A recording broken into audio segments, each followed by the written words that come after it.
BookTube. Hello, friends. Welcome to Lizzie Faye Loves Books. I'm Elizabeth, and I want to do a quick Friday reads and an update on what I've been reading for the Summer Fling readathon. As you guys know, it is hosted and created by Sarah from Steeped in Books and several other awesome romance booktuber hosts, and I am one of those. Although I don't really consider myself a romance booktuber, I'm just a booktuber and I read all kinds of things, but I'm really happy to be included in this event. And if you didn't already see it, I did a video recommending clean romances, which is basically Amish romances, Christian romances, and I may still yet do another video of some clean romances that are not faith-based at some point before the month is over. So anyway, I just wanted to do a Friday Reads here and show you what I've been reading and what counts so far for the prompts. And here they are, the prompts for the Summer Fling. So as you can see, the first prompt on the upper left is Down Home Country. And I'm gonna just lay my books out here. Here's what I have either finished or am currently reading that counts for the different prompts. So for Down Home Country, I have finished Ransom Canyon by Jody Thomas. I also, now I have not yet finished Rustler's Moon, and I haven't started it yet. That's book 2. But in the back of Rustler's Moon is a prequel novella, and I did listen to that on audio, and so that counts for another title that both count for Down Home Country. Now, this is book 1 of the Ransom Canyon series. This is book 2, and I think that it was okay, but it didn't start off as strongly as the other 2 series that I've read by Jody Thomas. But I definitely still has great potential.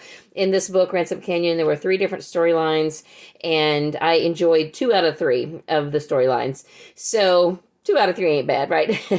Anyway, then I also finished The Proposal by Laurie Wick. This was supposed to be for Big City Life. However, I am going to remove that from Big City Life, move this down to Sweet Romance. And now I have finished this, and this is England 1810, I believe, something like that. And it does take place in London, but it just doesn't have a big city feel. It really, pretty much all of the story is set on one of 3 different estates, so you don't really get a feel for big city life. Now, I might be able to move this book, Right Package, Wrong Baggage by Wanda B. Campbell, to Big City Life. I'm not sure what city it's set in. I think it did say, but I can't remember now. But it is definitely a little more urban. The main character works for a mortgage broker, the main female, and the main male character works for a cable company. So they definitely have, city jobs. And so far, this is really sweet. It is a very clean Christian romance. I'm about 30% in, and I'm really enjoying it. So this was going to be my book for an author of color, but I am going to be listening to a book on Audible Escape that is by Regina Hart, and it is called Mystic Park. And by the way, that is not a glare on the cover. That's actually the moon. So anyway, that's how it's supposed to look. And Mystic Park is the name. This is book 4 in a series. I think the series name is Finding Home. I have listened to the first one last year, and book 2 and 3 don't even appear to be on audio, and my library doesn't have them, so I'm just going to skip on over to book 4, and I'll be able to count it for my author of color. And so then I haven't started the Hot and Spicy. That would go there, and I haven't started Dark and Dangerous. So now I have moved The Proposal down to Sweet and Clean. I have another book also that's that I finished that also would count for Sweet and Clean. This is an abridged version of When Tomorrow Comes by Jeanette Oak. This is book 6 in the Canadian West series. I had been trying to decide if I had ever read this before, and I couldn't decide if I ever had. The first 4 books were out when I was in my 20s, and I read them back then. Then after I got married, later on, maybe like 10, 15 years ago, I noticed that there were two more books in the series, and I know that I read the fifth one, but I couldn't ever remember reading the sixth one. So I had this abridged copy. It's on cassette, and I don't even have a physical copy. So I listened to this, and I'm pretty sure that I have never read this one. So I will try to get a hold of a physical copy so that I can read this whole book at some point. But I did finish this abridged version, and it was cute. It was sweet. Well, I wouldn't say cute. It was sweet. But I don't know. I didn't necessarily love it, but that could just be because it was abridged. So anyway, it counts for this, and I still have another one for this category, but even if I don't get to it, then this one's covered. Then I have not started the one that goes here, but and that would be Road Trip. And then Friends to Lovers, Mandy Garrett and I have finished reading Sunshine by Pat Warren. This is book 6, I believe, in the Welcome to Tyler series. And this was okay. It wasn't bad. Didn't love it, but I didn't hate it either, so it was fine. And then moving down, we haven't started Diversity, but we're going to buddy read that one. I'll show it to you in a minute. And I have 2 books here. This one I had already started before the month. I had started it back in July, Beach House for Rent by Mary Alice Monroe. And it would count for disability rep. It features a main character who... she's borderline agoraphobic. She definitely has some anxiety and social anxiety. So I can count that for that challenge. And then I have started The Lost and Found Bookshop by Susan Wiggs. This has a character with early dementia and memory loss. So both of these would count for that. Okay, so I have also now, just this week, I have finished a total of 8 books, and I finished 10 the week before that, but at least half did not count towards the Summer Fling. So the other things that I finished this week to make up the total of 8, I finished this little book on Audible Escape called The Proxy. This is just a little short, like hour and a half book from the medieval category. It's by Andrea R. Cooper, and it was cute.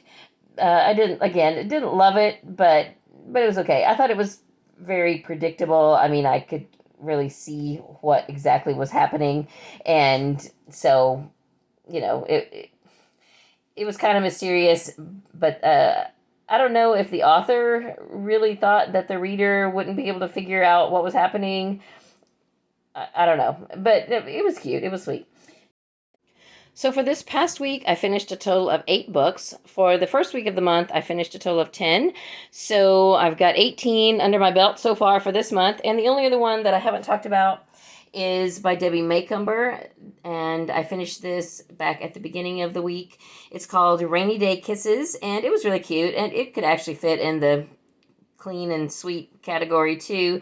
It was about a young woman who is a more business oriented, and she's pretty much determined that she's not the marrying kind. She's just gonna enjoy her niece and not ever get married, not ever have children, and then she falls in love with her neighbor. So it goes like that, and it's really cute. So now let me show you what else I have coming up. I have actually kind of started this one, Scarlet by Marissa Meyer. Now, I've read this before in audio, but this time I want to read it in print. So I am counting that for Dark and Dangerous. And then I should be starting this one on audio very soon. This I'm counting for Hot and Spicy. If it's like book 2 in the series, it will definitely be spicy. Court of Wings and Ruin by Sarah J. Maas. It's book 3 in the Court of Thorns and Roses series. Not really my thing, but I'm a finisher, so I want to finish the series. And, my main problem with that whole series is that it's just way too mature for a teen audience, because teen books get read by middle graders, and it's just way too erotic for that. But anyway, I don't know. This one may not be as bad as the second book, so we shall see. I'll let you know when I finish. Now, this is a book I want to get to, but it may wait until later in the month, because it would also count for Sweet and Clean. I am going to read one book out of this bind-up called Glory. It's a mail-order bride story. This one I want to try to get to this week, Boop and Eve's Road Trip by Mary Helen Sheriff. This is on Goodreads now, so if this looks like a fun book to you, then you can now add it to your Goodreads. This is about a daughter and grandmother taking a road trip, but I asked the author specifically if there was any romance, and she said yes, and it was really sweet. So so this can count. And then definitely, well, I'm actually not going to start this one until sometime middle of next week. This is the other one that I'm going to read with Mandy Garrett, and this will count for diversity because this one has a Native American theme. It's Arrow Point by Suzanne Ellison, and it's the next book in this Tyler series. So it's going to count for diversity. And then for old school historical, at some point I want to read A Girl to Come Home To by Grace Livingston Hill. And then at some point this month, I want to read Bound by Duty by Valerie Hansen. It's book 2 in the Military Canine Unit. So that is how my month is looking. That counts there for the Audible book. And if I get everything done, then that's what it will look like.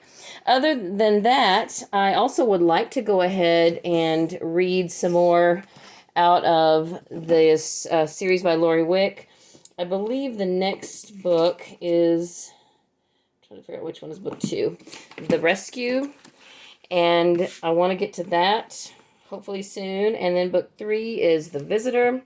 Whenever I get those 2 read in print, I've got the last one, The Pursuit, on audio. I've got it on cassette as well. I wish I had the others on cassette. I'm also currently reading some nonfiction. This one for my TBR jar, the Book of Everglades, and this is super interesting. It's got contributions by a lot of different authors, and it is just very, very interesting. And then during my devotional time, I'm also reading Don't Check Your Brains at the Door by Josh McDowell and Bob Hostetler. And I'm continuing to work my way through A Year with C.S. Lewis, and there's a page a day. And other than that, that's about it. I had to stop the camera so I could sneeze. Anyway, so yes, I am, in addition to these 2 books, I did manage to get a Journey magazine for this month, and last month's came, so I'm trying to play catch up with that. And then I've got another stack here that I would also love to get to this month. Refining Emma by Delia Parr. My sister and I were supposed to buddy read this last month. She read it, and I didn't get to it. At some point before the end of the year, I've got to read A New Leaf by Thomas Kincaid and Catherine Spencer. I also want to read True Love and Homegrown Tomatoes by Julie L. Cannon. And the next Grace Livingston Hill book after A Girl to Come Home To, I want to read Amaral. And look at that beautiful cover. So that is what's on my plate for the rest of this month and on into the next month. And I would love to know what you are reading for the Summer Fling Readathon and what you're reading this month. There is going to be a live show tomorrow on Kayla's channel. Her channel is On the Fritz. I will link her channel in the description box below. And I will hopefully be back soon with another romance-related video or something that hopefully you will find of interest to you. So that's all for this video. I hope you are having a great day. Read a good book, and God bless you.